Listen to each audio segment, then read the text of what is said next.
Country music has always been filled with larger-than-life stories. But what happens when the wildest rumors actually turn out to be true? From Johnny Cash's mysterious prison past to Dolly Parton's secret tattoos, and from Loretta Lynn's teenage marriage to George Jones driving a lawnmower to buy liquor, these myths aren't just tall tales. In this video, we uncover shocking country music myths that prove to be real and the surprising truths behind them. Johnny Cash's prison legend, Johnny Cash, the Man in Black, has long been wrapped in myths, but none more enduring than the belief that he once served hard prison time. For decades, many fans assumed his gritty voice, rebellious persona, and prison ballads came from lived experience behind bars. After all, who else could sing Folsom Prison Blues with such conviction if they hadn't spent years locked up? The myth spread like wildfire, and in the eyes of many, Cash wasn't just singing about inmates. He was one of them. The truth, however, is more complicated, and in some ways, more fascinating. Cash was never sentenced to serve long-term in a penitentiary, but his life was riddled with trouble. He was arrested numerous times throughout the 1960s for drug possession and reckless behavior, spending nights in local jails across the country. These brushes with the law blurred the lines between fact and rumor, fueling the idea that he had done real time.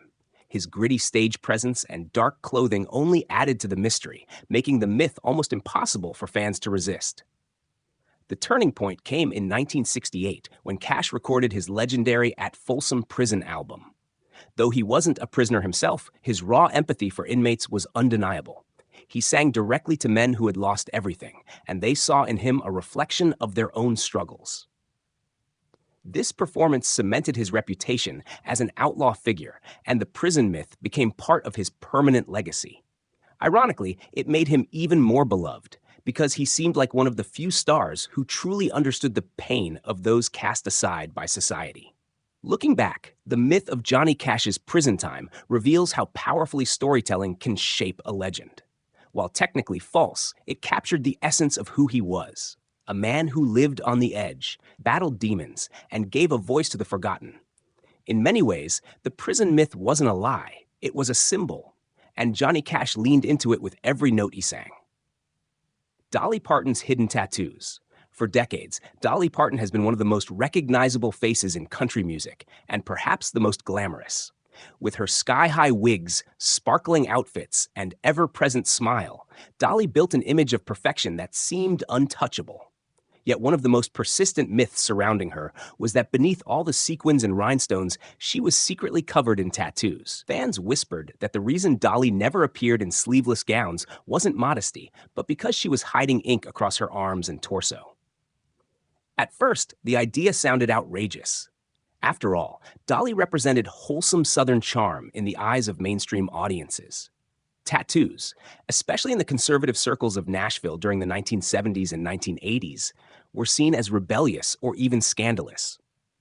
The thought of Dolly, America's sweetheart, concealing full sleeves of ink seemed too wild to be true.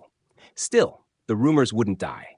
Every time she wore long sleeves or gloves, speculation grew louder. Was it just part of her fashion statement, or was she hiding something the world wasn't ready to see? The truth, as it turned out, was somewhere in between.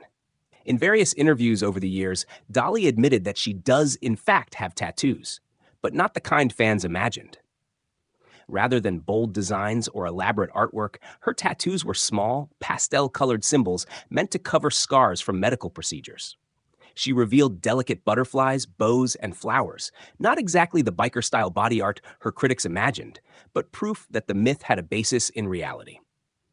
What makes this story so fascinating is how it played into Dolly's carefully cultivated mystique. She never denied the rumors outright, nor did she flaunt her tattoos publicly. Instead, she kept people guessing, letting the myth grow until she was ready to share her own version of the truth.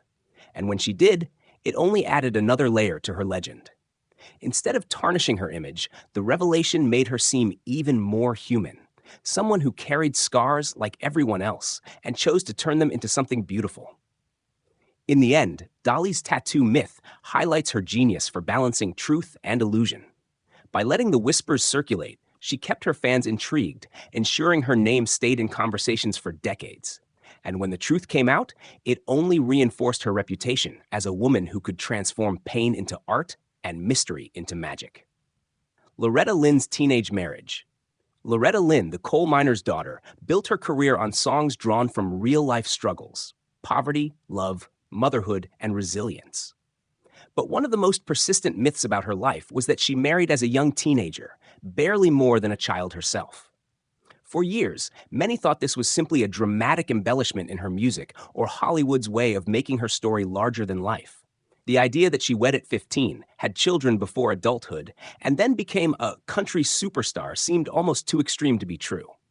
The truth, however, is exactly as shocking as the myth suggested. Loretta was indeed only 15 years old when she married Oliver Doolittle Lynn, a man 6 years her senior. Within a year, she gave birth to her first child. By the time she was 20, she was already a mother of 4. The responsibility was enormous, but it was these very experiences, young love, early motherhood, hardship, that fueled the songs she would later pour her heart into. When Loretta sang about the struggles of marriage and raising children, she wasn't imagining or borrowing stories. She was telling her own truth.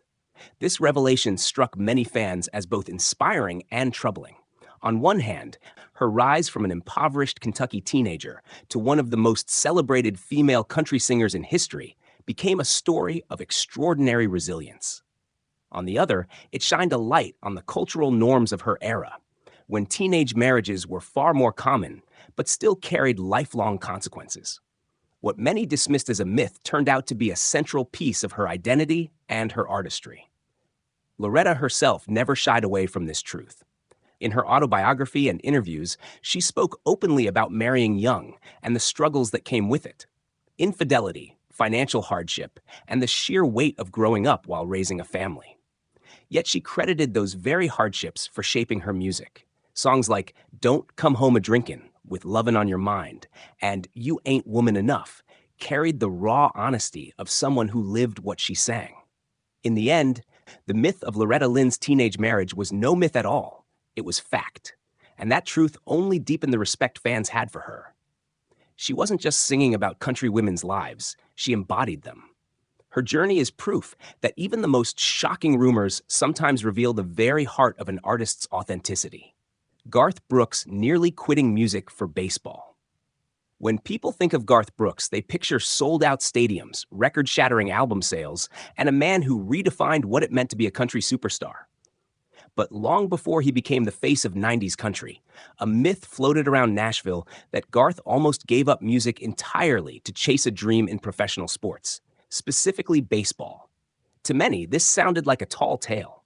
How could the man who brought country to the mainstream ever have considered a different path? As it turns out, the myth wasn't just idle gossip. It had truth at its core. Garth was an athlete before he was a star. At Oklahoma State University, he attended on a track and field scholarship, competing as a javelin thrower. Sports were his first passion, and he carried that competitive drive with him into every aspect of life. But what raised eyebrows was the story that he not only played baseball recreationally, but actually pursued it seriously enough to test himself against the professionals. In the late 1990s and early 2000s, after he had already become a music icon, Garth tried out with multiple Major League Baseball teams. He joined spring training camps with the San Diego Padres, New York Mets, and Kansas City Royals. Though he never secured a permanent roster spot, the fact that he trained alongside seasoned players proved he wasn't just dabbling. For Garth, it wasn't about abandoning music, but about testing his limits and chasing a dream he'd carried since childhood. This unusual detour only fueled the myth. Had Brooks not skyrocketed in country, would he have pursued baseball more aggressively? In interviews, he admitted that the athlete in him always wondered, what if? Even though his batting average didn't impress the scouts, his willingness to step onto the diamond after conquering the music world cemented his reputation as fearless and unpredictable. The baseball myth revealed something deeper about Garth Brooks. His career wasn't defined solely by talent, but by ambition and relentless drive. Whether selling more albums than the Beatles in America or trying his hand at professional sports, Brooks was never afraid to defy expectations. The fact that this myth turned out to be true made fans admire him even more, not just as an entertainer, but as someone who never stopped chasing dreams. Hank Williams' "I'll Never Get Out of This World Alive" as a death prophecy. Hank Williams is often remembered as the tragic genius of country music, a man whose haunting songs carried both brilliance and pain. Among the many myths tied to his short, turbulent life, none has been retold more than the eerie legend surrounding his song, "I'll Never Get Out of This World Alive." Fans whispered that the tune, released shortly before his death in 1953, was a prophecy of his own demise. To many, it seemed like a coincidence too chilling to ignore. The myth grew because of the song's stark lyrics, filled with misfortune and dark humor about life's struggles. It sounded almost as if Hank knew the end was near. And then, when he was found dead at just 29 years old in the back of a Cadillac on New Year's Day, the story cemented itself in country music folklore. Was the song a premonition? Did Hank somehow sense his own fate? These questions turned a tragic reality into a near mystical tale. The truth is that Hank was already in poor health when the song was written and recorded. Years of alcohol abuse, prescription drug misuse, and chronic back pain had taken a heavy toll on his body. Friends recalled his declining condition and the sense of gloom that seemed to hang over him. Whether or not he consciously predicted his death, the atmosphere of despair that surrounded Hank was very real, and it poured into his music. While most likely not an intentional prophecy, the song became a symbol of his fragility and the raw honesty that defined his career. Unlike other artists who sang about sorrow as an act, Hank lived it. His songs weren't just hits. They were reflections of a man spiraling toward an inevitable end. That authenticity is what made the myth so believable and why it continues to send chills through listeners decades later. In hindsight, the myth of Hank Williams' death song reminds us of how deeply art can mirror life. It blurs the line between coincidence and fate, between creative expression and haunting truth. Whether prophecy or poetic irony, this myth adds a final, tragic note to the legacy of one of country music's most influential voices. Willie Nelson selling "Crazy for Pennies." Before Willie Nelson grew into the iconic outlaw figure, with braided hair and a tax-evading grin, he was just another struggling songwriter in Nashville trying to pay the bills. Among the many myths about Willie's early years, one of the most shocking is the story that he sold away the rights to his song "Crazy," which would go on to become a legendary hit, for next to nothing. Fans often dismissed it as exaggerated folklore. How could anyone be so short-sighted as to let go of one of the greatest country songs ever written? But the truth is, the myth holds weight. In the early 1960s, Nelson was desperate. He had moved to Nashville to chase his songwriting dreams, but money was scarce, and his unique style wasn't yet appreciated by the conservative Nashville establishment. When he penned "Crazy," he shopped it around town, but it didn't immediately strike gold. According to stories from that era, Nelson sold the publishing rights for a small sum, just enough to pay rent and keep food on the table. Then came Patsy Cline. Her soulful, aching delivery of "Crazy" turned it into an instant classic. Released in 1961, it soared up the charts and became one of the most recognizable country songs in history. For Patsy, it cemented her legacy as one of the genre's finest vocalists. For Willie, it became a bittersweet turning point. While the song established his reputation as a brilliant songwriter, he had already signed away much of the financial reward. This myth resonates because it perfectly captures the struggle of young artists, talent overshadowed by desperation, genius traded for survival. Nelson himself has spoken candidly about those lean years, never shying away from the truth. He acknowledges that selling "Crazy" was part of his journey, a necessary sacrifice that ironically set the stage for his later success. What makes the story so powerful is the irony. A song about emotional vulnerability ended up exposing the vulnerability of its writer too. Willie's decision might have cost him money, but it gave him credibility. People began to see him as a songwriter worth watching. And in the long run, Willie Nelson more than made up for the financial loss by carving out one of the most enduring careers in country history. In the end, the myth of Willie Nelson selling "Crazy for Pennies" is not only true, it's a reminder of the struggles behind even the brightest legends. Sometimes the price of survival paves the way for greatness. Reba McEntire. escaping a fatal plane crash. Reba McEntire, the fiery redhead who rose to become one of country music's most powerful female voices, has built a career on strength and resilience. But one of the most chilling myths in her story revolves around a plane crash that nearly claimed her life, and did take the lives of many close to her. For years, fans whispered that Reba only survived because of a last-minute change of plans. Some even claimed she had a sixth sense that saved her from certain death. The tragedy occurred on March 16, 1991. After a performance in San Diego, 2 private planes were scheduled to carry Reba, her band, and crew to their next destination. Reba and her husband, Narvel Blackstock, decided to stay behind overnight due to sheer exhaustion. The rest of her band boarded the first plane, which tragically crashed into the side of Otay Mountain shortly after takeoff, killing all 10 passengers on board. Reba was devastated. She lost nearly her entire band in a single horrific moment. This event quickly took on the weight of myth because the story sounded almost unbelievable. Had she boarded as planned, Reba herself might have perished. Fans speculated that she had been warned or that fate intervened. Some even suggested she felt something was wrong and chose to stay behind. The idea of Reba being spared almost mysteriously became woven into her larger-than-life persona. The truth is more grounded. Reba later explained that she and her husband were simply too tired to travel that night.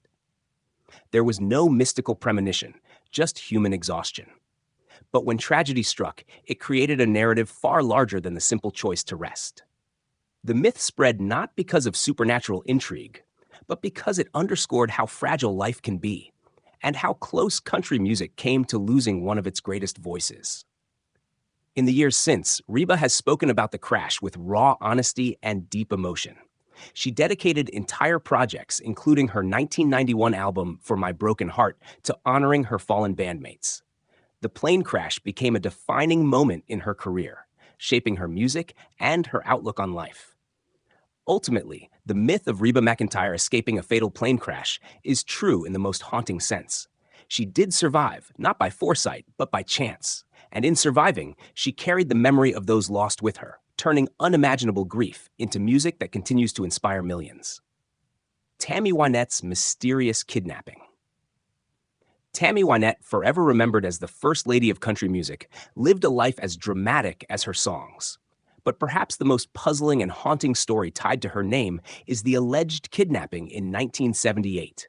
Fans and the press were stunned when Tammy claimed she had been abducted at gunpoint near a Nashville shopping center, driven around, beaten, and left on the side of the road. The tale read like a thriller, and almost immediately, whispers began. Was this terrifying event real, or was it a cover for something darker? According to Wynette, the ordeal was brutal. She appeared with visible bruises and injuries, telling police and the media about the mysterious man who threatened her life. At the time, the country music world rallied around her, horrified that one of its brightest stars had been attacked so violently. But as the years passed, cracks began to appear in the story. The kidnapper was never caught, no motive was ever discovered, and some investigators quietly admitted they found parts of her account hard to believe. Rumors began to swirl that the kidnapping might have been staged, either to cover up domestic issues or to draw sympathy during a turbulent period in her career. Some pointed to her troubled marriage to George Ritchie, who later became her manager, suggesting there was more going on behind closed doors than the public knew. Others argued that Tammy had no reason to fabricate the story, insisting the trauma she displayed was too real to fake. The myth only deepened after her death in 1998, when renewed interest in her life reopened questions about the mysterious night. Biographers, journalists, and even members of her family have expressed doubts, leaving the kidnapping a lingering mystery. What makes this myth so powerful is that it blurs the line between truth and speculation. Unlike Dolly's tattoos or George Jones's lawnmower, Tammy's kidnapping remains unresolved, half myth, half reality. What is undeniable, however, is the impact it left on her image. Tammy Wynette became not just a singer of heartbreak, but a woman who lived through it in ways her audience could hardly imagine. Whether completely true or partially fabricated, the kidnapping story cemented her legend as a tragic figure in country music, one whose life was as complicated and dramatic as the songs she sang. George Jones driving a lawnmower to the liquor store. If there was ever a myth that perfectly captured the wild, self-destructive genius of George Jones, it was the story of him riding a lawnmower to the liquor store. Fans laughed at the tale for years, assuming it was just one of those Nashville exaggerations. After all, Jones, nicknamed No-Show Jones for his habit of missing concerts, was already infamous for his drinking.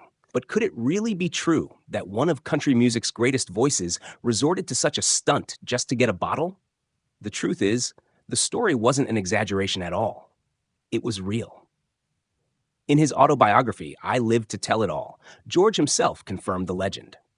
During one of his darkest battles with alcohol, his wife at the time, Shirley Corley, locked away the car keys to stop him from buying more liquor. But George was not a man easily stopped. Spotting his riding lawnmower in the yard, he climbed aboard and made the 8-mile trek down the highway to the nearest liquor store. The sight of a country superstar puttering down the road at 5 miles per hour on a lawnmower was both tragic and absurd. A living metaphor for how far alcohol had taken control of his life. Locals who witnessed the scene couldn't believe their eyes, and the story spread quickly, taking on the air of a legend. But unlike so many myths, this one had first-hand confirmation.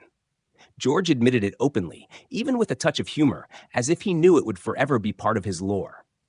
This myth resonates because it blends comedy and tragedy in equal measure. On one hand, it's a ridiculous image that fans can't help but chuckle at. On the other, it's a sobering reminder of just how destructive addiction can be. For George Jones, the lawnmower ride was not just a quirky anecdote. It was a low point in a life defined by both extraordinary talent and personal demons. Over time, the story of the lawnmower became part of George Jones' identity, symbolizing both his struggles and his resilience. When he finally overcame his addictions later in life, the tale transformed from a shameful memory into an unforgettable piece of country music folklore. In a way, it humanized him. George Jones wasn't just a legend with a golden voice. He was also a man who once drove a lawnmower to get a drink. Merle Haggard's time as a prison inmate.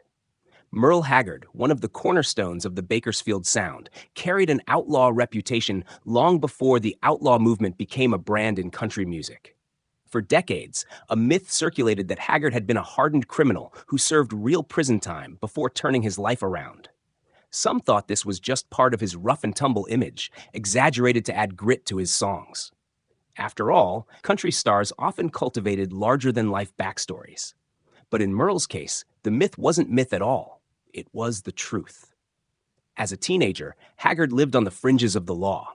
After his father's death, he spiraled into delinquency, skipping school, hopping freight trains, and committing petty crimes. His antics escalated until, at age 20, he was arrested for burglary and sentenced to time in San Quentin State Prison. Unlike Johnny Cash, who only sang about prisons, Haggard actually lived behind bars. The difference was stark, and it left a permanent mark on him. During his time in San Quentin, Merle witnessed the harsh realities of prison life, including the despair of inmates who had lost hope. He even attended one of Johnny Cash's legendary prison concerts in 1959, an experience he later credited with inspiring him to turn his life around. The myth that he was simply a troubled kid who did a little jail time undersells the truth. Haggard faced the real possibility of spending his life in the system if he didn't change course. When he finally found redemption through music, Merle used his past as fuel for authenticity. Songs like Mama Tried and Sing Me Back Home weren't fictional tales. They were rooted in lived experience. That raw honesty resonated with audiences, especially working-class listeners who understood struggle and redemption. The fact that he actually served time gave his music an edge no marketing team could fabricate. The myth of Merle Haggard's prison past turned out to be one of country's truest and most inspiring legends. It showed that even from the depths of failure, greatness could emerge. Merle never ran from his mistakes. He embraced them, wore them like a badge, and used them to shape a career that would influence generations of artists. Far from diminishing him, his time in prison elevated him, proving that some of the most shocking country myths are not just stories. They're the foundations of legends. Patsy Cline's premonitions of her own death. Patsy Cline remains one of country music's most beloved voices, a woman whose haunting delivery could turn any song into pure emotion. Yet alongside her legend, a chilling myth lingers that she somehow foresaw her own death. Fans have long whispered that Patsy spoke openly about dying young and even warned friends that her time was limited. To many, it sounded like dramatic storytelling, a way to romanticize her tragic plane crash in 1963. But as with so many country music myths, this one carried unsettling truth. In the months leading up to her death, Patsy confided in friends and colleagues about eerie feelings she couldn't shake. Singer Dottie West recalled Patsy giving her a box of personal belongings with instructions. "If anything happens to me, give these to my kids." Loretta Lynn also remembered Patsy saying she felt like she wouldn't live much longer. These weren't casual remarks. They were repeated warnings that left those around her deeply unsettled. The myth gained traction because Patsy's end was so sudden and so tragic. On March 5, 1963, while returning home from a benefit concert, the small plane carrying Cline crashed in Tennessee, killing her and everyone on board. She was only 30 years old. When the news broke, her earlier words about dying young echoed like a prophecy fulfilled, making the story almost too haunting to dismiss as coincidence. Skeptics argue that Patsy's premonitions were simply the anxieties of someone living a high-pressure life, flying frequently, and enduring the constant risks of touring in that era. Small aircraft accidents were tragically common among musicians then. Perhaps she was just voicing a very real fear that tragically came true. But for fans and fellow performers, the consistency and seriousness of her warnings were impossible to ignore. What makes this myth so powerful is that it deepens Patsy Cline's legend. Her voice already carried an otherworldly quality, a mournful ache that seemed to transcend time. The idea that she sensed her own end only amplifies that aura. Rather than tarnishing her memory, it immortalizes her as an artist whose life, music, and even death were bound by a strange, almost mystical connection. In the end, the myth of Patsy Cline's premonitions is one of the eeriest truths in country music. Whether born of intuition, fear, or fate, her words proved hauntingly accurate. And when we listen to her timeless recordings today, it's hard not to hear them as echoes from a soul that somehow knew it would leave us too soon.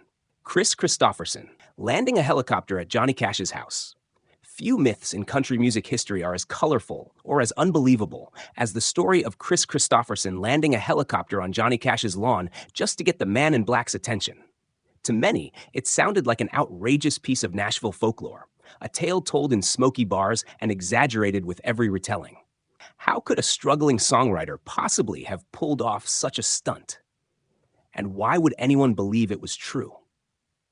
The myth began in the late 1960s, when Kristofferson was an unknown songwriter desperate to break into Nashville's tightly guarded music scene. Despite his talent, he couldn't get publishers or producers to take him seriously. Cash was one of the most powerful figures in country at the time, and Kristofferson knew that if Johnny recorded one of his songs, his career could change overnight. But getting through the door was nearly impossible.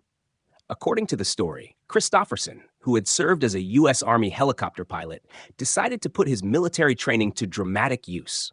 One day, he flew a helicopter directly to Cash's Hendersonville property, landed it on the lawn, and walked up carrying a demo tape of his song Sunday Morning Comin' Down. Cash, stunned at the audacity, reportedly took the tape, and the rest became history. The truth? Remarkably, the story is essentially accurate. Kristofferson himself confirmed in interviews that he did indeed fly a helicopter to Cash's house while working a side job for an oil company. While some details have been romanticized, Cash later joked he wasn't even home during the landing, the heart of the myth holds true. The bold gesture symbolized Kristofferson's determination and set him apart from countless other struggling songwriters.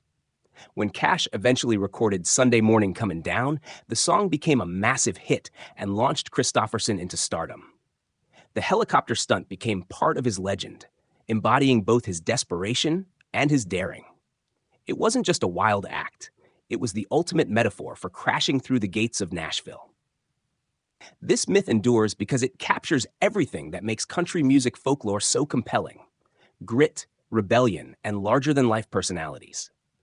Kristofferson could have been just another songwriter lost in the shuffle. Instead, by literally dropping onto Johnny Cash's lawn, he wrote himself into history. In the end, the helicopter myth turned out to be real, and in doing so, it proved that sometimes the wildest stories in country music aren't exaggerations at all. They're the unforgettable truths that shape legends.